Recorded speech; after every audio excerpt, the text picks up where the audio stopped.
Hey guys, today I'm going to show you how to detox your bowling ball. So what you want to do is put 120-degree water at most, because if you do more than that, you can void your warranty. And then go ahead and just use regular dish soap, like 2 squirts. Probably 1 squirt is enough, but I like doing more bubbles. Don't worry about your grips. The water is not going to mess up your grip glue, so they're not going to fall out or anything. So go ahead and fill up your bucket about 2/3 of the way in, and then go ahead and put your bowling ball in the bucket, and we want to let it sit for 15 minutes. So you see it's just sitting there, and what's going to happen is the hot water and the soap is actually going to pull the oil from the cover stock. So at about 7-8 minutes, what I do is I'll basically massage the ball.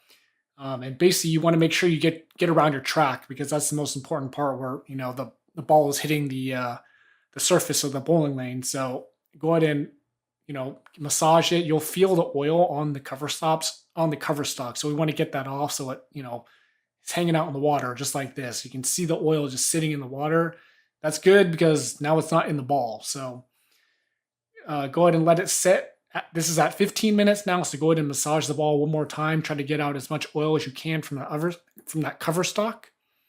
And then what we're going to do is we're going to dump out the water. So just make sure you hold the bowling ball so it doesn't fall out of the bucket, and empty the water out.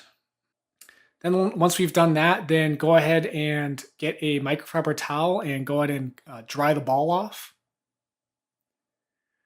And then what we're going to do after that is let's wash out your bucket a little bit, make sure there's no soap in there, just to get it a little bit cleaner. And then what you want to do is just take like an old rag or an old towel or something and just dry off the inside of the bucket here, because we're going to reuse that for the last little piece of cleaning the bowling ball. So dry that off, and then basically there's one last step, but I'm just showing you here that basically the bowling ball actually feels more tacky now, which is good, because before it was feeling a little bit smooth because the oil was in there. So now it's tacky because the cover stock is a little bit cleaner.